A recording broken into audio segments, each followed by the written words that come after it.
வணக்கம். அக்னி பற்றிய நிகழ்ச்சிக்கு வரவேற்கிறோம். நிகழ்ச்சியின் இந்த வார சிறப்பு விருந்தினர் இந்திய கம்யூனிஸ்ட் கட்சியின் மூத்த தலைவர் திரு தா பாண்டியன் அவர்கள். ஐயா வணக்கம். வணக்கம்.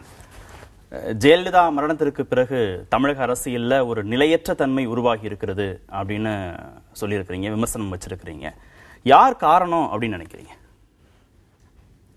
இது முதலில் தமிழ்நாட்டில் 2016 நடைபெற்ற சட்டமன்றத்திற்கான தேர்தலில் தமிழக மக்கள் தெளிவான தீர்ப்பை வழங்கினார்கள். மக்களை பொறுத்தவரையில் அனைத்திந்திய அண்ணா திராவிட முன்னேற்றக் கழகம் ஆட்சி பொறுப்புக்கு, திராவிட முன்னேற்றக் கழகம் வலிமையோடு கூடிய எதிர்க்கட்சி. மற்ற கட்சிகளுக்கு சட்டமன்றத்தில் அதிகமாக இடம் இல்லை. ஆனால் இந்த தீர்ப்பில் ஒரு ஆரோக்கியமான முடிவு இருக்கிறது. ஒரு வலிமையுள்ள எதிர்க்கட்சி, அதே போல் ஆளும் கட்சி, இரண்டு பேருமே திராவிட இயக்கங்களில் இருந்து வந்தவர்கள் தான். அதை உரிமை கொண்டாடுகிறவர்கள். அந்த கொள்கைப்படி நிற்கிறார்களா இல்லையா, மாறிவிட்டால் என்பதெல்லாம் அது ஆராய்ச்சிக்குரியது. விமர்சனமும் இருக்கு உங்களுக்கு. அது எதுவாக இருப்பினும் நாம் அதை பற்றி சொல்வதற்கு அதன் வழி வந்தவர்கள் உரிமை கொண்டாடுகிறார்கள். எனவே அவர் மக்கள் கொடுத்த அந்த தீர்ப்பின்படி ஆட்சியில் பொறுப்பேற்பவர்கள் தொடர்ந்து ஆட்சி பொறுப்பை நடத்த வேண்டும். மக்களுக்கான சிக்கல்கள் இயற்கை கொடுத்திருக்கிறது. அவர்கள் கட்சி தலைமையை இழந்திருப்பதே இயற்கையின் தீர்ப்புத்தான். அந்த அம்மா இருக்கிற வரைக்கும் இந்த சலசலப்பு, இந்த பேச்சுக்கள் யாரும் கேள்விப்பட்டதே இல்லை. அது ஒரு சர்வாதிகார முறை போல தோன்றினாலும் ஒரு உறுதித்தன்மையை காட்டியது. அந்த கட்சியை அந்த முறையிலே தான் நடத்தலாம் போல இருக்கிறது. அவர் மறைந்தார். பிறகு அவர் உயிருடன் இருந்து இறந்து போய்விட்டார் என்று அறிவிக்கிறதற்கு முன்பே ஒருவரை முதலமைச்சராக, பொறுப்பு முதலமைச்சராக தேர்ந்தெடுத்து விட்டார். அவரும் பதவி பொறுப்பை ஏற்று நீடிக்கிறார். அதற்கு பிறகு அந்த கட்சிக்குள்ளேயே சிக்கல்கள் தொடருகிறது என்றால் அது அந்த கட்சியினரே தான் அதை பற்றி யோசித்து அதை நிவர்த்தி செய்ய வேண்டும். இந்த பலவீனம் இல்லாமல் இன்னொருவர் ஊடுருவ முடியாது. ஆனால் அந்த பலவீனத்தை புரிந்து கொண்டு அரசியல் அதிகாரத்தை டெல்லி அரசு மிக துணிச்சலோடு அப்பட்டமாக கடைபிடிக்கிறது. எப்படி இப்போ அண்மையில் நடைபெற்ற சட்டமன்ற தேர்தல்களில் கோவா, மணிப்பூரி போன்ற இடங்களில் அது பெரும்பான்மை மக்கள் தீர்ப்புப்படி பெரும்பான்மை பெற முடியவில்லை. ஆனால் அதை பற்றி அது கவலைப்படவே இல்லை. தங்களை விட அதிகமான இடங்களை கைப்பற்றிய மக்களுடைய வாக்குகளை பெற்ற கட்சியினரை புறந்தள்ளிவிட்டு ஆட்சியை அமைத்து விட்டார்கள். வெற்றி பெற்று இப்பொழுது ஒவ்வொருவராக விலைக்கு வாங்கி சேர்த்து கொண்டும் இருக்கிறார். இதுவும் சட்டத்தை மீறி நடக்கல இல்ல? சட்டத்தை மீறி அதற்கான வாய்ப்பே இல்லாம ஏதாவது தகுதித்தம் பண்ணி அவங்க ஆட்சி பொறுப்புக்கு வந்தாங்க அப்படின்னா சொல்லலாம். சந்தேகமே வேண்டாம். ஒரு சட்டமன்ற உறுப்பினர் மணிப்பூர் விமான நிலையத்தில் வந்து இறங்குகிறார். மறு வினாடி அதே இடத்துல வந்து இறங்கி இன்னொரு விமானத்தில் தூக்கி கொண்டு செல்லப்படுகிறார். கோவாவிலிருந்து எதிர்கட்சியில் வெற்றி பெற்றவர்கள் 6 பேர் இந்த பக்கம் வந்து வாக்களித்ததாக சொல்கிறார். இது அப்பட்டமாக தெரியவில்லையா? இது ஆள் கடத்தல், மிரட்டல், மத்திய அதிகாரத்தை பயன்படுத்தி செய்த செயல். எனவே அதில் மூடி மறைப்பதற்கு ஒன்றுமில்லை. அவர்கள் துணிந்து டெல்லி அதிகாரத்தை இப்பொழுது தங்கள் கட்சியை பலப்படுத்துவதற்காக, ஆட்சியை உறுதிப்படுத்துவதற்காக, விரிவுபடுத்துவதற்காக எதையும் செய்வார்கள். இல்ல, 134 சட்டமன்ற உறுப்பினர்கள் இருக்கிறாங்க. கட்டமைப்பு ரீதியாகவும் அதிமுக ரொம்ப பலமாக இருக்கிறது. உட்கட்சி பிரச்சனை தான், பேசி தீர்த்துக்குவோம் அப்படின்னு கூட சொல்றாங்க. இதுல வந்து இன்னொரு கட்சி உள்ள புகுந்து, இல்ல மத்திய அரசு உள்ள புகுந்து சர்ச்சையை ஏற்படுத்துது, பிளவை ஏற்படுத்துது, பலவீனப்படுத்துது அப்படின்னு சொல்றதை எப்படி ஏத்துக்கிறது? அதற்கான முகாந்திரம் இருக்கு அப்படின்னு எப்படி புரிஞ்சுக்கிறது? அநேகமாக பல தலைப்புகளில் மக்களிடம், தமிழ் மக்களிடம் நீங்கள் வாதாடி கொண்டும் அறிமுகப்படுத்தி விவாதித்துக் கொண்டும் இருக்கிறவர்கள். எனவே தமிழகத்தின் நடவடிக்கைகள் உங்களுக்கு நன்கு தெரியும். சாதாரண குடிமக்களைப் போல விவரம் தெரியாதவர் அல்ல நீங்கள் என்னிடம் கேள்வி கேட்பவர். இதே தமிழகத்தில் இந்த கட்சிகளை பற்றி விவாதிப்பது ஒரு புறம் இருக்கட்டும், பிறகு விவாதியுங்கள். நாம் என்னதான் இருந்தாலும் பார்வையாளர்கள். I am not a participant, I am a spectator. அந்த கட்சிகளை பொறுத்தவரையில் ஆனா எல்லா பிரச்சனையுமே இயற்கைன்னு சொல்றீங்களே. இப்ப இயற்கையினாலதான் மக்களுக்கு பிரச்சனை வந்துருச்சு. வருகிறேன், இயற்கையினாலதான் அதிமுக பிரச்சனை வந்து பொறுத்தவரையில் இயற்கை. நீங்கள் சொன்னதையே சொல்லுகிறேன். இது யாரும் புதிதாக ஒன்றை இட்டு கட்டி சொல்ல வேண்டிய கட்டாயம் எனக்கு இல்லை. இதே தமிழ்நாட்டில் அந்த அம்மையார் இறந்த சில வாரங்களுக்குள்ளாக, தேதி இதெல்லாம் உங்களுக்கு தெரியும், தமிழ்நாட்டின் தலைமைச் செயலாளர், அரசால் நியமிக்கப்பட்ட IAS அதிகாரி, அரசியல்வாதி அல்ல, அவர் மிக நெருக்கமாக முதலமைச்சரோடு இருந்தார் என்பதெல்லாம் அது பழைய கதை. தேவையில்லை. ஆனால் தலைமைச் செயலகத்தை சுற்றி வளைத்துவிட்டு யாரையும் உள்ளே நுழைய விடாமல் நிறுத்திவிட்டு மத்திய அரசாங்கத்தினுடைய வருவாய்த்துறையினர் சோதனை செய்வதற்காக உள்ளே நுழைந்தார்கள் என்பதையும் நாங்கள் அல்ல, நீங்கள் தான் தொலைக்காட்சியில் சொன்னீர்கள். படிப்படியாக சொல்லி கட்டுக்கட்டாக பிடிபட்ட கதையையும் சொன்னீர்கள் இல்லையா? தமிழ்நாட்டில் சென்னையில் தான் நடந்தது. அப்பொழுது முதலமைச்சர் பொறுப்பில் இருந்தவரையே நான் பார்த்து கேட்டேன், இது என்ன நடந்திருக்கிறது உங்களுக்கு தெரியுமா தெரியாதா, உங்களுடைய அனுமதி கேட்டார்களா, இது என்ன அந்நிய நாட்டு படையா, உடனடியாக தலைமை அலுவலகத்தையே அவர்கள் கையில் எடுத்துக்கொண்டால் சாவி அவரிடம் போய்விட்டது என்று கேட்டபோது தெரியாது. அந்த அதிகாரம் அவர்களுக்கு இருக்கிறது. சோதனை செய்வதற்கு எங்கும் எப்படி இருக்கலாம். ஆனால் தேர்ந்தெடுக்கப்பட்ட நியமிக்கப்பட்ட ஒரு மாநில அரசு இருக்கிறது. அதனிடம் தகவலாவது கொடுத்து நுழைந்திருக்க வேண்டும் அல்லவா? அமலாக்கத்துறை, வருமான வரித்துறை இந்த அமைப்புகள் எல்லாம் மத்திய அரசு தவறாக பயன்படுத்துதுன்னு சொல்ல வரீங்களா? உள்நோக்கத்தோடு பயன்படுத்துதுன்னு சொல்லிக் கொண்டிருக்கிறேன். முழுக்க சொல்வது உங்களுக்கும் தெரியும், நாட்டுக்கே தெரியும். தலைமைச் செயலாளர் அலுவலகத்திலிருந்து, அவருடைய கழிவறையில் இருந்து, மேஜையின் பட்டாளத்திலிருந்து எவ்வளவு பிடிபட்டாலும் அது புதிய நோட்டு எவ்வளவு, பழைய நோட்டு எவ்வளவு, எல்லா விவரங்களையும் சொன்னவர்களும் நீங்கள் தானே. தவறு நடந்திருக்கு, தவறு நடந்ததற்கான நடந்தது என்பது நிரூபிக்க போறீங்க. அந்த அடிப்படையில தான் சோதனை நடத்துவதாக தானே அந்த அமைப்புகள் சொல்றாங்க. இதுல என்ன சந்தேகம்? எனக்கு சந்தேகம் இல்லை. நீங்கள் சொன்னீர்கள் அல்லவா, சந்தேகம் இதற்கு பிறகுதான் வருகிறது. 2 நாள் அடித்தீர்கள், அவர் அந்த பொறுப்பிலிருந்து விலக்கப்பட்டதாக சொல்லப்பட்டது. பிறகு அவர் ஓய்வு எடுத்திருந்தார். மறுநாளே உங்கள் தொலைக்காட்சியில் தான் பேட்டி கொடுத்தார். உங்களுக்கு மட்டுமல்ல, எல்லா தொலைக்காட்சிகளுக்கும் சவால் விட்டார். நான் தான் செயலாளர், யார் என்னை நீக்கியவன் பார்க்கலாம் சொன்னார் அல்லவா? அரசியல்வாதி கூட இல்லை, ஒரு அதிகாரி மத்திய மாநில அரசுகளுக்கு சவால் விட்டார். 2-3 வாரங்களோ மாதங்களோ கழிந்த பிறகு அவர் மீண்டும் அதே தரத்தில் உள்ள அதிகார பொறுப்பில் நியமிக்கப்பட்டிருக்கிறார். பிடிபட்ட பணம் என்பது பொய்யா பூனை சுருட்டா? அவர் மீது என்ன வழக்கு? விசாரணை நடந்து கொண்டிருக்கிறது. எப்பொழுது சொல்லப்படவில்லை. பொதுவாக விசாரணை நடக்கிறது என்றால் அவர்கள் பதவியிலிருந்து விலக்கி வைக்கப்பட்டிருக்க வேண்டும். ஏதாவது கால அவகாசம் இருக்கா என்ன? இப்ப நடவடிக்கை எடுத்தோம், விசாரணை நாங்க இந்த காலத்துக்குள்ள முடிக்கணும், உடனே ஒரு தண்டிக்கப்படணும்னு ஏதாவது இதுக்கு முன்னாடி கால அவகாசம் இருக்கா? இல்ல அந்த அமைப்புகளுக்கான ஏதாவது நிர்பந்தம் இருக்கிறதா? தவறுகள் இருக்கு, ஆதாரங்கள் இருக்குங்கிற அடிப்படையில விசாரணை நடந்து கொண்டிருக்கிறது. இதுல என்ன பாண்டியனுக்கு என்ன சந்தேகம் வந்திருக்கு? பாண்டியனுக்கு சந்தேகம் அல்ல, தமிழ்நாட்டு மக்களுக்கு சந்தேகம் வந்திருக்கிறது. அவர் பிடிபட்ட கதையை சொன்னீர்கள், வீக்கியும் வைத்தீர்கள். இப்பொழுது பழையபடி விசாரணை முடித்து விட்டீர்களா? ஆர்கே நகர் தேர்தல்ல போகாதீர்கள், அடுத்த பணப்பட்டுவாடா நடக்குதுங்கிற குற்றச்சாட்டை தேர்தல் ஆணையத்திட்ட சொன்னதும் முதலில் இப்பொழுது தொடக்கியதை முடித்துக் கொள்ளுங்கள். இந்த தாவுதல் தான் கூடாது. நீங்கள் கேட்ட அந்த தலைமைச் செயலாளர் விசாரிக்கப்பட்டாரா, நிரபராதி என நிரூபிக்கப்பட்டாரா? அப்படியானால் அத்துமீறி உள்ளே நுழைந்த குற்றவாளி யார்? அவரை அவமானப்படுத்திய குற்றவாளி யார்? மத்திய சர்க்கார். ஒப்புக்கொள்கிறீர்களா? அவரை ஒரு வார காலம் உட்கார வைத்திருந்து விட்டு பழையபடியும் அதே பதில் உட்கார வைத்திருக்கின்றனர். ஒரு மெமோ எக்ஸ்பிளனேஷன் கேட்பதாவது ஒரு ஊழியருக்குள்ள கோட் ஆஃப் கான்டக்ட் இருக்கிறது அல்லவா, சர்வீஸ் ரூல்ஸ் இருக்கிறது அல்லவா, ஏதாவது கடைபிடிக்கப்பட்டதா என்று நான் கேட்பதற்குள்ள காரணம், அவரை மிரட்டி நீங்கள் ஏதோ செய்துவிட்டு அவர் கொடுத்த தகவலின் அடிப்படையில் அடுத்த தாக்குதலில் தொடர்ந்திருக்கிறீர்கள். இதை மூடி மறைத்து பயனில்லை. இது அம்பலமாகும், உண்மை ஒரு நாள் வெளியாகும், அதில் உள்ளங்கள் எல்லாம் தெளிவாகும். இப்ப ஏதோ ஒரு சார்புக்கு தகுந்த மாதிரி இந்த அமைப்புகள் செயல்படுறாங்க. டெல்லியிலிருந்து சென்னைக்குத்தான் அந்த படை வருகிறது. இடையிலே புனித பூமிகளாக மாறிவிட்டதா? அந்த மக்கள் அனைவரும் இந்த 7 பேரை கட்சி மாறுவது, இந்த தேர்தல் முடிவது, மந்திரி சபை அமைப்பது எல்லாம் நடக்கிறது. நான் ஏற்கனவே கேட்ட கேள்விதான். நீங்க ஒரு அணிக்கு சார்பா நடக்கிறதா சொல்றீங்க, தேர்தல் ஆணையத்திட்ட போய் ஆர்கே நகர்ல பணப்பட்டுவாடா நடக்குதுங்கிற புகாரை இடதுசாரிகள் எல்லாம் கொடுக்கறாங்க, மற்ற கட்சிகளும் கொடுக்கறாங்க. அந்த புகாரின் அடிப்படையில வருமான வரித்துறை சோதனை நடத்தப்படுகிறது. அந்த குற்றச்சாட்டின் அடிப்படையில தான் அடுத்தடுத்த நிகழ்வுகளை நம்ம தொடர்ச்சியாக பார்க்கிறோம்.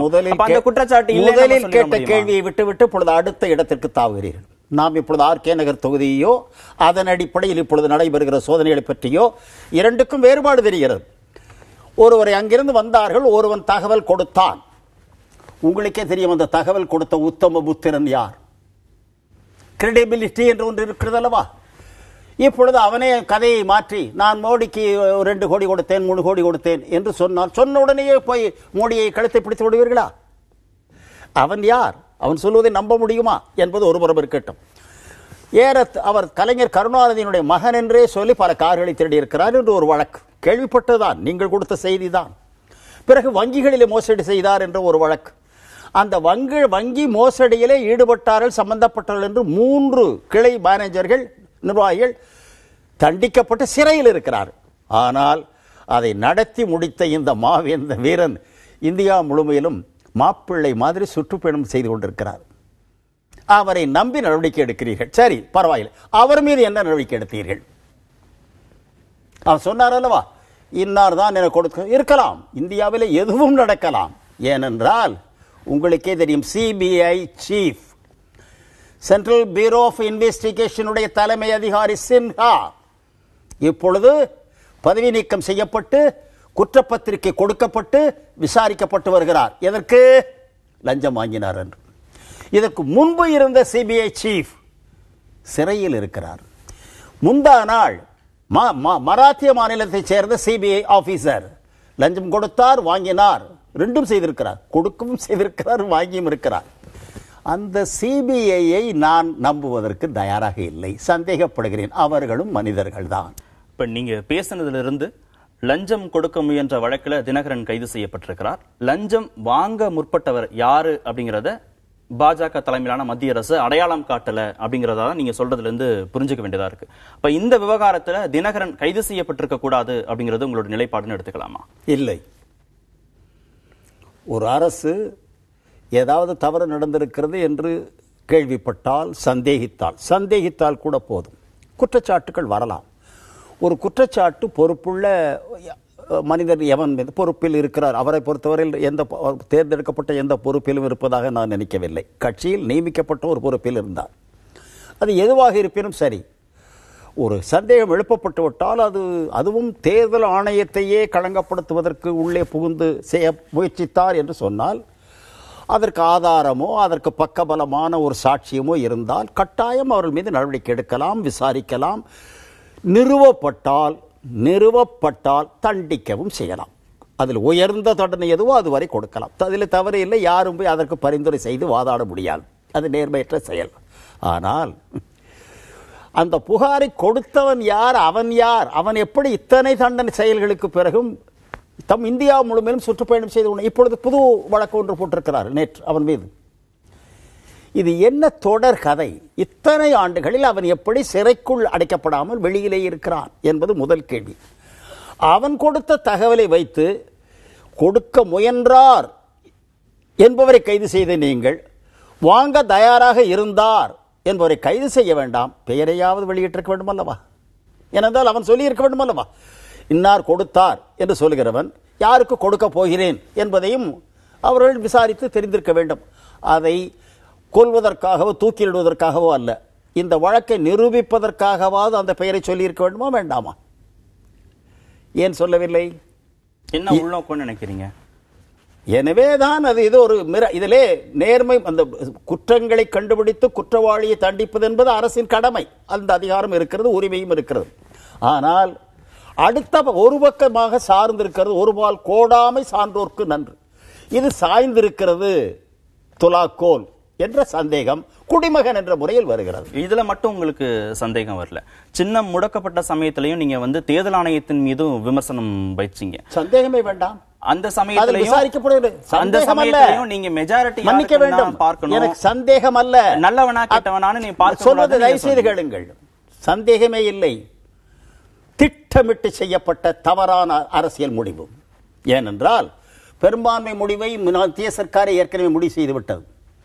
அந்த அம்மையார் இறந்தார், அதற்கு பிறகு அந்த கட்சிக்குள் என்னவோ நடக்கிறது. அந்த கட்சிக்குள் யார் செயலாளராக வர வேண்டும் வரக்கூடாது என்பதை அவர்கள் தான் முடிவு செய்ய வேண்டும். நாம் வெளியில் இருந்து பரிந்துரை செய்ய முடியாது, மத்திய அரசும் உத்தரவிட முடியாது. ஆனா நீங்க நிறைய கருத்துக்கள்லாம் சொன்னீங்களே, சசிகலா பொதுச் செயலாளர் ஆவதற்கு தகுதி இருக்கிறது, முதலமைச்சர் ஆவதற்கு தகுதி இருக்கிறது அப்படிங்கிற கருத்தெல்லாம் நீங்க சொன்னீங்களே. நான் சொல்லவில்லை, எங்காவது சொல்லியிருந்தால் எடுத்து காட்டுங்கள். அந்த கட்சியில் யாரை செயலாளராக தேர்ந்தெடுக்க வேண்டும் என்பது அந்த கட்சியில் உள்ள உறுப்பினர்களுடைய. நானும் அரசியல்வாதி, சசிகலாவும் அரசியல்வாதி, சசிகலாவுக்கு பின்னாடி மக்கள் சக்தி இருக்கிறது அப்படின்னு சொன்னவர் தா பாண்டியன். அவருக்கு தகுதி இருக்கிறதுன்னு சர்டிபிகேட் கொடுத்தவர் தா பாண்டியன். தகுதி இருக்கிறது, அதைத்தான் நீங்கள் தெளிவாக சொல்ல வேண்டும். இந்த குழப்பத்தை தமிழகத்தில் ஏற்படுத்திக் கொண்டே இருக்கிறீர்கள். ஆதாரம் இருந்தால் ஆதாரத்தோடு காட்ட வேண்டும். நீங்கள் சுமத்துகிற இந்த குற்றச்சாட்டு என்பது ஏதோ ஒரு பொறுப்பற்ற ஒருவன் உளறுகிறான் என்ற அர்த்தம். அந்த கட்சிக்கு யார் செயலாளராக தேர்ந்தெடுக்க, அந்த கட்சிக்கு மட்டுமல்ல எந்த கட்சிக்கும் இன்னொருவன் சொல்ல முடியுமா? தலைவராக யார் வர வேண்டும் என்று சொல்ல முடியுமா? அந்த கட்சிக்குள் இருக்கக்கூடியவர்கள் அந்த அமைப்பு யார் தேர்ந்தெடுக்க வேண்டுமோ அவர்கள் செய்ய வேண்டும். அப்பொழுது நான் போய்கொண்டிருக்கிற போது பாய்ஸ் கார்டன் துக்கம் விசாரிக்கத்தான் போனேன், தூக்கி விடுவதற்கு போகவில்லை. எல்லோரும் போனார்கள், நானும் போயிருந்தேன். திரும்பி வருகிற போது வண்டியில் உட்கார்ந்திருக்கும் போதே கேட்டார், இங்கே பார்த்தால் எல்லோரும் இங்கேதான் வந்து கொண்டிருக்கிறார்கள், அவர்கள் கட்சியில் அவருக்கு பெரும்பான்மை இருக்கிறது போல் தோன்றுகிறது, இருக்கிறதா இல்லையோ என் அபிப்பிராயம் என்று அவர்கள் கேட்ட, உங்கள் போன்றவர்கள் கேட்ட கேள்விக்கு பதில் சொன்னேன். அதை சோதித்து பார்ப்பதற்கு இடம் இருக்கிறதா இல்லையா? இருக்கிறது. ஆளுநர் உடனடியாக அந்த மந்திரி சபையில் பெரும்பான்மை இருக்கிறதா இல்லையா என்பதற்கு ஒரு தேதி குறித்து வாக்கெடுப்பு நடத்த சொன்னாரா? சபாநாயகர் அதற்கு அழைப்பு விட்டாரா? சட்டமன்றம் என்பது நடந்ததில் இங்கே குழப்பம் நடந்ததா? நடந்த பிறகும் இருந்து வாக்களித்தார்களா? அதில் பெரும்பான்மை யாருக்கு என்பதை ஏற்றுக்கொண்டு ஆளுநர் சட்டப்படி அந்த மனிதருக்கு முதல்வராக நீடிப்பதற்கு அனுமதி கொடுத்திருக்கிறாரா? அந்த நீடிக்கிற அந்த எடப்பாடி பழனிசாமி அவர்கள் எந்த கட்சியின் சார்பில் போட்டியிட்டார்? எந்த சின்னத்தில் போட்டியிட்டார்? 4 ஆண்டுகளுக்கு சிறைப்படுத்தப்பட்டு அதற்கு பிறகு 6 ஆண்டுகளுக்கு எந்த அரசியல் தலையிடக்கூடாது என்று தண்டிக்கப்பட்டு சிறையில் பூட்டப்பட்ட ஒரு பெண் இருக்கிறாரா இல்லையா என்று வாதிக்கிறீர்கள். அவருக்கு தீர்ப்பு வழங்கப்பட்டு வேறு ஒரு வழக்கில் உள்ளே இருக்கிறார். இப்ப நீங்க இப்போ பேசுறதுல இருந்து அதிமுகவுடைய இரு அணிகள்ல நீங்க சசிகலா அணிக்கு ஆதரவான ஒரு நிலைப்பாட்டை எடுத்திருக்கீங்க. சசிகலா அணி என்று சொல்லாதீர்கள். நான் அனைத்து இந்திய அண்ணா திமுக மக்களால் வாக்களிக்கப்பட்ட கட்சி என்று பேசுகிறேன். இப்ப 2 பிரிவா தானே இருக்கிறாங்க. 2 பிரிவாக பிரிந்ததற்கு யார் பொறுப்பு, என்ன காரணம் என்பதை அந்த கட்சியினர் தான் பேச வேண்டும். எங்களுக்கும் தெரிந்தாலும் அந்த உட்கட்சி விவகாரத்தில் நாங்கள் தலையிட தயாராக இல்லை. கொடநாடு கொலை தொடர்பாக சர்ச்சையான கருத்துக்கள்லாம் வந்துட்டே இருக்கு. அதுல சம்பந்தப்பட்டிருக்கிற கொலையாளிகள் விபத்துல சிக்கிறாங்க. அதுல ஒருத்தர் இறக்குறாரு, இன்னொருத்தருடைய மனைவியும் மகளும் அதுல இறந்து போறாங்க. அவர்களுடைய உடல்ல வெட்டுக்காயங்கள் இருப்பதாக செய்திகள்லாம் சொல்லுது. இதையெல்லாம் எப்படி புரிஞ்சுக்கிறது? இது தொடர்பான விசாரணை எப்படி இருக்கணும்னு நீங்க நினைக்கிறீங்க? இது காவல்துறை தான் விசாரித்தறிய வேண்டும். ஒருவேளை உங்களைப் போல ஊடகங்கள் வைத்திருப்பவர்கள் இன்வெஸ்டிகேட்டிங் ஜேர்னலிசம் என்பது இருக்கிறது. பல உலக அளவிலே நிக்சனையே அம்பலப்படுத்தியது என்பது காவல்துறை அல்ல, பத்திரிகைகளும் ஊடகங்களும் தான். அதே போல போஃபோர்ஸ் பீரங்கி பேர ஊழலை பிரதானமாக வெளியிட்டது நம்முடைய ஹிந்து பத்திரிகை தான் அதிகமாக. பிறகு அந்த கட்சிக்குள்ளே இருந்த சிலர் தான். எனவே ஆதாரம் இருந்தால், தகவல் இருந்தால் அவர்கள் கட்டாயம் சொல்லலாம். சிபிஐ விசாரணை வேண்டும் திருநாவுக்கரசு மீண்டும் சொல்லுகிறீர்கள். அந்த சின்ஹாவை முதலில் விசாரியுங்கள். நீங்கள் சொல்லி முடிக்கவில்லை. அந்த சின்ஹா சீஃப் இப்பொழுது விசாரிக்கப்பட்டு வருகிறார். எனவே இந்த சிபிஐ என்று சொல்கிறீர்களே, அவர்கள் மட்டும் உத்தமபுத்திரர், இந்தியாவில் அத்தனை பேரும் அயோக்கியர் என்று சொல்கிறீர்களா? இப்பொழுது கொலையை பற்றி சொன்னீர்கள். இவ்வளவு அக்கறையோடு கொடநாடு என்பதெல்லாம் பார்க்க நேற்றிலிருந்து முந்தாலிருந்து அது ஒரு பெரிய அதிர்ச்சி தான். ஒருவர் கொல்லப்பட்டார் என்கிறார்கள், பலர் அங்கே இறந்தார் இங்கே இறந்தார் என்கிறார்கள். நாடக கதை மாதிரி கேள்விப்படுகிறோம். எனவே அதிர்ச்சியை தருகிறது. இது என்ன நடக்கிறது தமிழ்நாட்டில் என்ற ஒரு அதிர்ச்சி வருகிறது. இது ஒரு புறம் இருக்க, கடந்த 6 வருடங்களாக ஒரு நாள் இன்று நேற்றல்ல, மத்திய பிரதேசத்தில் உள்ள பப்ளிக் சர்வீஸ் கமிஷனுக்கு, அதாவது அரசாங்க நிர்வாகத்துக்கு பொறுப்புள்ளவர்களை தேர்ந்தெடுக்கிற பப்ளிக் சர்வீஸ் கமிஷன், அங்கே வியாபம் என்று பெயர் நினைக்கிறேன், அது வட மொழியில் என்ன பெயரோ தெரியவில்லை, அதன் மீது ஒரு வழக்கு நடந்தது. வழக்கு கடந்த 6-7 வருடங்களாக நடந்து கொண்டே வருகிறது. இதுவரையில் அந்த வழக்கில் சாட்சி சொன்னவர்கள், ஆதாரம் கொடுத்தவர்கள், மருத்துவக் கல்லூரியின் டீன் உட்பட காலையிலே போய் நீதிமன்றத்திலே வாதாடி அவர் ஆதாரங்களை கொடுத்து விட்டு வருகிறார். மாலையில் பார்த்தால் தூங்கினார், இறந்து போனார் என்கிறார். கொலை செய்யப்பட்டார் என்று சொல்லவில்லை. இதுவரை அந்த வழக்கிலே சம்பந்தப்பட்டவர்கள், சாட்சி சொன்னவர்கள் 87 பேர் கொல்லப்பட்டிருக்கிறார். நேற்று வரை இறந்திருக்கிறார். கொல்லப்பட்டார் என்று நாம் சொல்ல முடியாதல்லவா, இறந்திருக்கிறார். அதில் போலீஸ் அதிகாரிகளும் உண்டு, டீன், மருத்துவக் கல்லூரியுடைய டீன் உண்டு. இதுவரையிலே இவ்வாறு மர்மமாக வந்து சாட்சி சொன்னவன் பூராவும் அன்று மாலையே மர்மமாக மறைந்து போய் விடுகிறானே என்ன என்று கேட்கிறார். நாடே கேட்கிறது. இல்ல, அதுக்கு விசாரணை நடந்துட்டு இருக்கிறது. இல்ல, இதுக்கு விசாரணை வேண்டுமா வேண்டாமா, எப்படி எடுத்துக்கிறது? சட்டம் ஒழுங்கு சீரழிந்து விட்டது. கொலை நடந்திருக்கிற போது அதை விசாரிக்காமல் இருக்க முடியுமா? முழுமையாக நடுநிலையில் கட்டாயம் குற்றவாளியை கண்டுபிடித்தாக வேண்டும். இல்ல, மாநில அரசுல, தமிழக அரசுல தமிழகத்துல சட்டம் ஒழுங்கு சீரழிந்து விட்டதுங்கிற குற்றச்சாட்டை ஓபிஎஸ் தரப்புல இருந்து வைக்கிறாங்க. அதோடு ஒப்பிட்டு இதை பார்க்கணுமா வேண்டாமான்னு கேட்கிறேன். இது போன்ற சம்பவங்கள் ஓபிஎஸ்க்கு அது மட்டுமா சந்தேகம்? அவர் முதலமைச்சராக இருந்த முன்னாள் முதலமைச்சர் மருத்துவமனையில் இருந்த வரைக்கும் இவர்தான் முதலமைச்சராக இருந்தார் இல்லையா? அவர் ஏற்கனவே நோய்வாய்ப்பட்ட உடனே பொறுப்பு முதலமைச்சராக இவர்தானே நியமிக்கப்பட்டார். பிறகு அந்த அம்மா உயிரோடு இருக்கிறார், ஆனால் அவருக்கு வேலை செய்ய முடியாத நிலையில் இருக்கிறார் என்று அந்த மருத்துவமனையிலேயே சட்டமன்ற உறுப்பினர்களை கூப்பிட்டு அழைத்து ஒரு தேர்ந்தெடுத்தார் அல்லவா? அப்பொழுதும் அவர்தானே முதலமைச்சராக தொடர்ந்து எடுத்தார். அப்பொழுதெல்லாம் கூறாத அந்த சந்தேகத்தை இப்பொழுது கூறுகிறார் என்றால் முந்தா நாள் வரை தமிழகத்திலே சாவே இல்லை. அதற்கு பிறகுதான் இப்பொழுது மர்ம கொலைகள் வருகிறது என்று எடுத்துக்கொள்ளலாம். அந்த விஷயத்துல கூட அவர் எனக்கு சந்தேகம் இல்ல, பொதுமக்களுக்கு நிறைய சந்தேகங்கள் இருக்கு, தீர்க்க வேண்டியது அவசியம். சிபிஐ விசாரணை நடந்தால் கூட அவரும் விசாரிக்கப்படுவார்னு அவருக்கு தெரியாதா? அவரும் அந்த விசாரணைக்கு உட்படுத்தப்படுவார்னு தெரியாதா? முழு உடன்பாடு. அதை கட்டாயம் இப்பொழுது மக்களுக்கு சந்தேகத்தை எழுப்பிவிட்ட பிறகு 2 முறை மருத்துவமனையிலே நானே போய் பார்த்தேன். என்னை அழைத்துக் கொண்டே போய் என்னை உட்கார வைத்து அதற்கு விளக்கம் கொடுத்தவரும் இதே மரியாதைக்குரிய ஓபிஎஸ் அவர்களும் தான், இதே விஜயபாஸ்கரும் தான், தம்பிதுரை எல்லோரும் அங்கிருந்த அமைச்சர்கள் பலரும் தான் சொன்னார். 2 தடவையும் நீங்கள் இப்பொழுது கேட்கிற கேள்வியை நான் அன்றைக்கே கேட்டேன். உள்ளேயே இப்படி மூடி வைத்திருக்கிறேன், யாரையும் பார்க்க விடுவதில்லையே. வெளியிலே நான் போன உடனே ஒரு 100 பேர் தொலைக்காட்சியில் துப்பாக்கி நீட்டி இது மாதிரி நீட்டி கேட்பார்கள். என்ன பதில் சொல்ல? எதையும் பார்க்க விரும்ப. இந்த ஜன்னலிலாவது ஒரு பெரிய கண்ணாடி போட்டு வருகிறவர்கள் பார்க்கிறார் போல வையுங்கள். அதெல்லாம் கடந்துட்டோம் நாம. இப்போ உங்களுடைய நிலைப்பாடு என்ன? சிபிஐ விசாரணை வேண்டும், ஜெயலலிதா மரணம் தொடர்பாக சிபிஐ விசாரணை வேண்டும் அப்படின்னு ஓபிஎஸ் தரப்புல வைக்கக்கூடிய கோரிக்கையை நீங்க எப்படி பார்க்கறீங்க? சந்தேகம் பரப்பப்பட்டு விட்டதால் கட்டாயம் சிபிஐ அல்ல, நடுநிலை நீதிமன்றம் பகிரங்க விசாரணை வேண்டும்.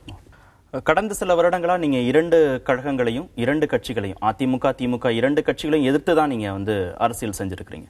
2 கட்சிகளும் சுயமரியாதை இழந்து விட்டன அப்படிங்கறதா உங்களுடைய விமர்சனமாகவும் இருந்தது. ஆனா இன்னைக்கு என்று சொல்லாதீர்கள், எங்கள் கட்சியினுடைய உங்களுடைய கட்சியுடைய நிலைப்பாடு அப்படிங்கறதா. ஆனா இப்போ ஒரு கழகத்துக்கு ஆதரவான ஒரு நிலைப்பாடு, ஒரு கழகத்துக்கு ஆதரவான ஒரு கருத்துக்களை சொல்ற மாதிரி தெரியுது. இதை எப்படி புரிஞ்சுக்கிறேன்? யாருக்கு ஆதரவாக? அதிமுகவுக்கு ஆதரவான ஒரு கருத்துக்களை 2 கட்சிகளையும் 2 கழகங்களையும் தான் விமர்சனம் செஞ்சுட்டு வந்தோம். தமிழகத்துல இத்தனை ஆண்டு காலம் ஆட்சியில் இருந்தாங்க, இப்ப போய் உற்பத்தி இல்ல, விளைச்சல் இல்லைங்கிற குற்றச்சாட்டுகளை சொன்னாங்க. முன்னேற்றத்திற்கு எந்த விதமான செயலையும் அவங்க செய்யலைங்கிறது நிர்வாகம் சார்ந்த விமர்சனங்களையும் தொடர்ந்து வச்சது. அரசியல் ரீதியான விமர்சனங்களையும் இடதுசாரிகள் தரப்புல இருந்து 2 கழகங்கள் மீது தான் வைக்கப்பட்டது. ஆனா இன்னைக்கு உங்களுடைய நிலைப்பாடு அப்படின்னு வருகிற போது அதிமுக சார்பு நிலையை வெளிப்படுத்த மாதிரி தெரிகிறது. தயவு செய்து இந்த ஊடகங்களிலே தெளிவுபடுத்துவதற்கு பதிலாக குழப்பத்தை விதைப்பதையே தொழிலாக நடத்தாதீர்கள். இப்பொழுது தமிழ்நாட்டுக்குள் தமிழ்நாட்டின் மாநில உரிமைகளை பறித்து தமிழ்நாட்டு மக்களுடைய உணர்வுகளை எல்லாம் மிதித்து ஒன்றல்ல தொடர்ந்து மத்திய அரசு இதிலும் தன் கால் பதிக்க வேண்டும், தன் ஆட்சியை பிடிக்க வேண்டும் பகிரங்கமாகவே சொல்லுகிறார்கள் நியமிக்கப்பட்ட சிலர். காலையிலிருந்து மாலை வரையில் தமிழ்நாட்டில் ஒரு மனிதன், ஒரு அரசியல்வாதி தமிழ்நாட்டிலேயே விழிப்பை ஏற்படுத்தி மூட நம்பிக்கை ஒழிப்பதற்கு தன் வாழ்நாளையே பயன்படுத்திய தந்தை பெரியாரை செருப்பால் அடிப்பேன் என்று சொன்னான். இன்னும் அதை கேட்டுக்கொண்டு உயிரோடு இருக்கிறோம். வன்முறையை அழுத்திவிட்டிருக்க முடியும், செய்யவில்லை. ஆனால் இந்த ஆணவம், அந்த துணிச்சல், அந்த நாக்கில் அந்த பலம் எவ்வாறு எங்கிருந்து வருகிறது? டெல்லி ஆட்சி.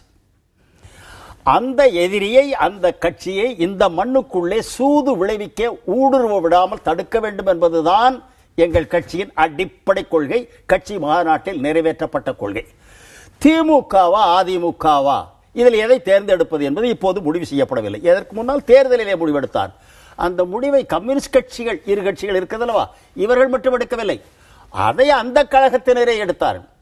கம்யூனிஸ்ட் கட்சியை அவர்கள் தங்களுடைய அணியிலும் சேர்த்துக் கொள்ளவில்லை, முன்பு சேர்த்திருக்கிறார்கள். நீங்க மத்திய அரசு மீது இவ்வளவு சொல்லிவிடுங்கள். முதல் பொறுங்கள். இப்பொழுது நாங்கள் எங்கள் கண்ணில் அர்ஜுனனுக்கு எப்படி கிளியை பார்த்தால் தெரிகிறதா என்று துரோணர் கேட்டபோது கிளியின் கழுத்தில் உள்ள கோடு மட்டும் தான் தெரிகிறது என்று எவ்வாறு சொன்னானோ அதே போல் எங்களுக்கு இப்பொழுது தமிழ்நாட்டுக்குள் நுழைவதற்கு கண்ணக்கோலோடு நிற்கும் மத்திய ஆட்சி அதிகாரம்தான்.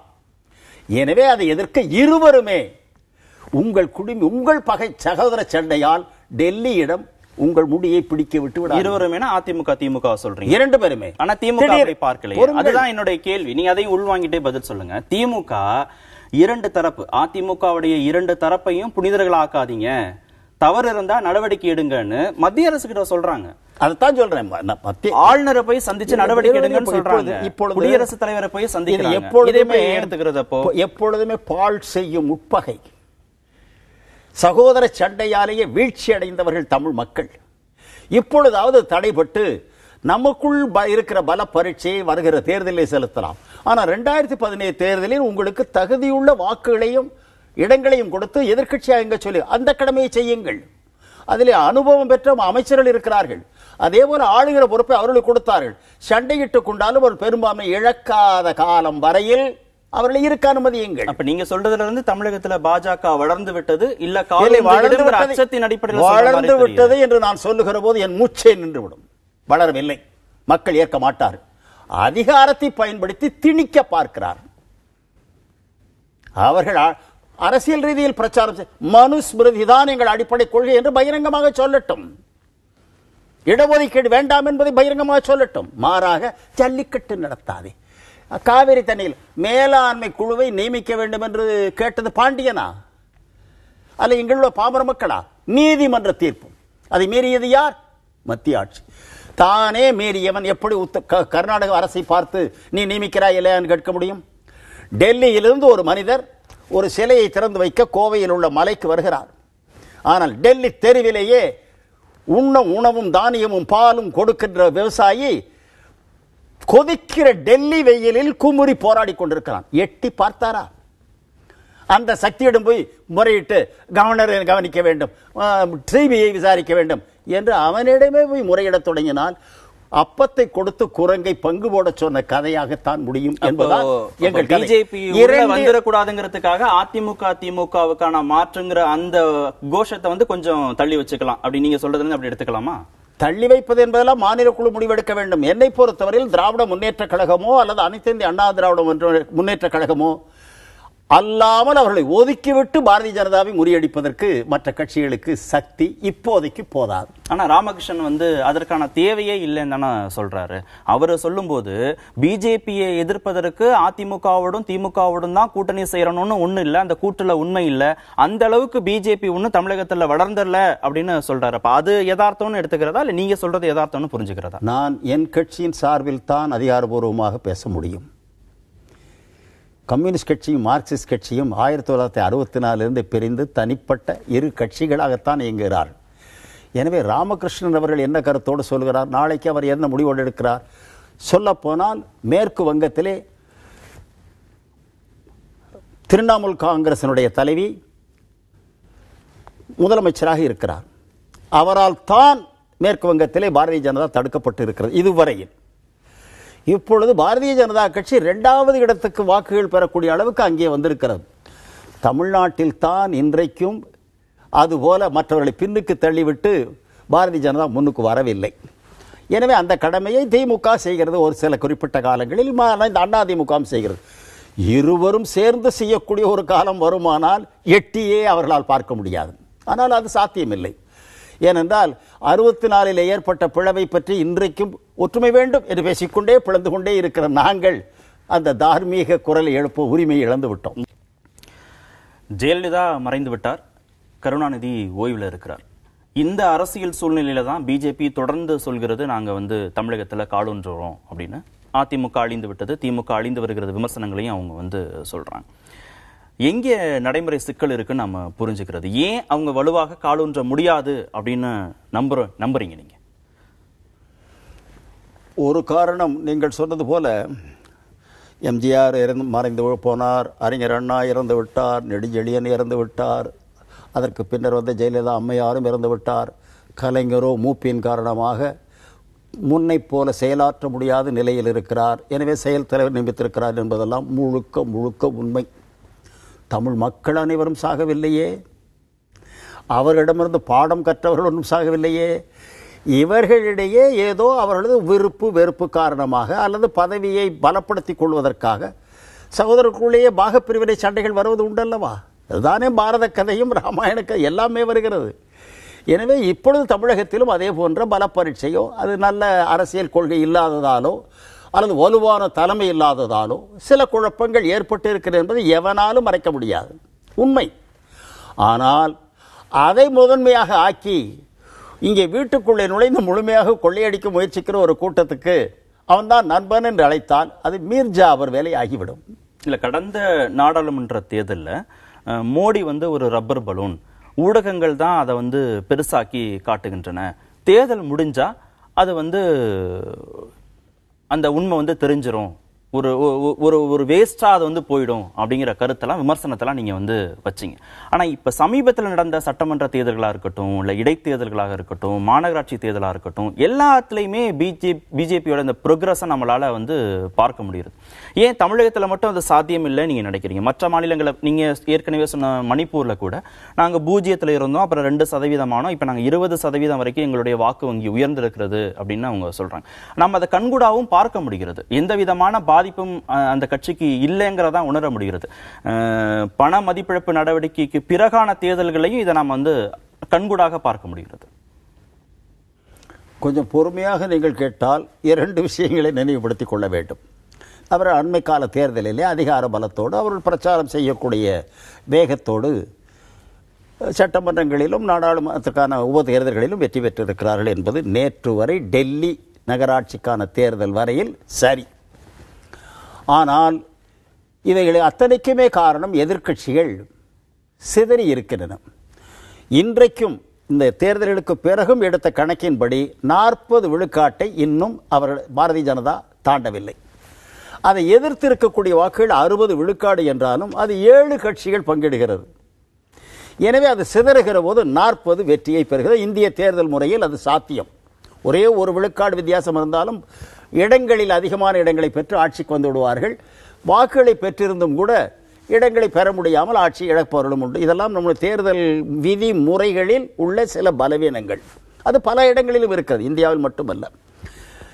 இதே மாதிரித்தான் 1935-36 ஆண்டுகளில் ஜெர்மனியில் 3 கட்சிகள் இருந்தன, பிரதானமான கட்சிகள். அந்த 3 கட்சிகளில் ஒன்று சமூக ஜனநாயக கட்சி, சோசியல் டெமோக்ராட்டிக் பார்ட்டி. அதன் தலைவர் ஹென்ரிச் தேர்தலிலே போட்டியிட்டு அவர்தான் அதிகமான வாக்குகளை பெற்று குடியரசுத் தலைவர் ஆனார். அதற்கு இரண்டாவது இடத்தில் அதிகமான இடங்களையும் அதிகமான வாக்குகளையும் பெற்ற 2வது கட்சி ஜெர்மன் கம்யூனிஸ்ட் கட்சி. வரலாற்றில் இருக்கிறது, ஆதாரத்தை நீங்கள் சரிபார்த்துக் கொள்ளலாம். 3வது இடத்தை தான் ஹிட்லர் பெற்றார், வாக்குகளும் குறைவு. ஹிட்லர் பெற்ற வாக்குகள் 29 தாண்டவில்லை. கம்யூனிஸ்ட் கட்சி பெற்ற வாக்குகள் 35 தாண்டவில்லை. ஹென்ரிச் 50 தாண்டி விட்டார். ஆனால் ஒரு 6-7 மாதத்திற்குள்ளாக ஹென்ரிச் நோய்வாய்ப்பட்டு இறந்து போனார். எனவே அதன் சட்டப்பிரகாரம் அவருக்கு பிறகு அவருக்கு அடுத்து குடியரசுத் தலைவரை தேர்ந்தெடுப்பதற்கு நாடாளுமன்றத்திற்கு அந்த நாட்டின் சட்டப்படி உரிமை உண்டு. எனவே நாடாளுமன்றத்தை கூட்டினார்கள். சோசியல் டெமோக்ராட்டிக் பார்ட்டி, சமூக ஜனநாயக கட்சியான ஹென்ரிச்சின் கட்சியில் இருந்த பல உறுப்பினர்கள் ஜெர்மனியின் பெருமை வேண்டும், ஜெர்மனிக்கு அதனுடைய ஆழப்பிறந்தவர்கள் நாம் தான் என்ற அந்த ஆரிய இன ஆதிக்க கொள்கையை, நீட்சேயின் கொள்கையை, அந்த கட்சியில் இருந்தவர்கள் பெரிய கொள்கை வீரர்கள் அல்ல. எனவே 10-12 பேர் ஹிட்லரோடு பயந்து சேர்ந்தார். இன்னும் மேலும் ஒரு 10-20 பேர் அந்த அவனுடைய குண்டர் படை தாக்குதலுக்கு அஞ்சி உயிர் பிழைக்க தப்பி அவரை ஆதரித்தார். கம்யூனிஸ்ட் கட்சியிலே விவாதம் நடைபெற்றது. பச்சையாகவே சொல்கிறேன், கம்யூனிஸ்ட் கட்சியிலே விவாதம் நடைபெற்றது. உலக புகழ்பெற்ற ரோசா லக்சம்பர்க், மாபெரும் மார்க்சிய ஞானி, அவர் வாதாடி சொன்னார், இந்த நேரத்தில் ஹிட்லரை வெற்றி பெற விடாமல் முறியடிப்பதற்கு ஹென்ரிச் கட்சியினுடைய பிரதிநிதியை நாம் ஆதரிக்க வேண்டும். இவன் இப்பொழுதே ஆட்சியை கைப்பற்றிவிட்டால் ஜெர்மனியில் சர்வாதிகாரம் நிலைக்கும், உலக யுத்தம் தொடங்கும், அழிக்கப்படுவது நம் கட்சியாகத்தான் முதலில் இருக்கும் என்று சொன்னார். ஏன் மணிப்பூர்ல அந்த நிலைப்பாட்டை எடுக்கல? அதைத்தான் சொல்ல வருகிறேன். ஒப்புக்கொண்டு பேசுகிறேன், நான் எதையுமே மறைக்கவில்லை. ஏதிலார் குற்றம் போல் தன் குற்றம் காண்பிப்பின் தீதுண்டோ மண்ணும் உயிர்க்கு என்று வள்ளுவ பெருந்தகை சொல்லி இருக்கிறான். அடுத்தவர்களை பற்றியெல்லாம் பார்ப்பவர் நம்மையும் கண்ணாடியிலே பார்த்துக் கொள்ள வேண்டும். முகத்திலே அழுக்கு இருந்தால் துண்டிக்க வேண்டும், முகமே பிடிக்காது என்றால் வெட்டி கொடுக்க முடியாது. எனவே இவைகளெல்லாம் நமக்கு கற்க பாடம். ஜெர்மனியில் அந்த தவறை செய்தார்கள் கம்யூனிஸ்ட் கட்சியினுடைய பெரும்பான்மை உறுப்பினர்கள். அது ஹென்ரிச்சும் பெரிய நல்லவன் அல்ல, சமூக ஜனநாயக கட்சி அவனும் திருட்டு போய் லஞ்சம் வாங்குகிறான், ஹிட்லரும் லஞ்சம் வாங்குறான், 2 கொள்ளையில நமக்கு என்ன, இருவரையும் எதிர்த்து முறியடிப்போம் என்றார். தெளிவாக லக்சம்பர்க் சொன்னார், தேர்தல் முடிந்துவிட்டது, இப்பொழுது தேர்ந்தெடுக்கப்பட்ட உறுப்பினர்கள் தான் தேர்ந்தெடுக்கலாம். அந்த எண்ணிக்கையை பொறுத்தல் சட்டமன்றத்துக்குள் நாடாளுமன்றத்துக்குள் இப்பொழுது தெளிவு. அந்த கட்சியினர் அங்கே இருக்க. எனவே இதில் திருகுதாளம் செய்து பயமுறுத்தி அவன் வெற்றி பெறாமல் தடுக்க வேண்டுமானால் நாம் ஜனநாயக கட்சிக்கு வாக்களித்து அவர்களை இருப்பதில் அது குறைந்த எதிரி ஜனநாயக சர்வாதிகாரத்தை எதிர்க்கலாம். ஒப்புக்கொள்ளவில்லை. 2வது வாரம் பிறகு நாடாளுமன்ற தேர்தல் நடந்தது. துப்பாக்கிகளை வைத்துக் கொண்டு குண்டர்கள் ஒவ்வொரு நாற்காலிக்கு கீழும் இருந்து காட்டி அந்த தேர்தலில் வாக்களிக்க வைத்தார்கள். ஹிட்லர் தேர்ந்தெடுக்கப்பட்டார். 2வது வாரம் லக்சம்பர்க் தெருவிலே கத்தியால் குத்தி கொல்லப்பட்டார். இது எங்களது சோக வரலாறு.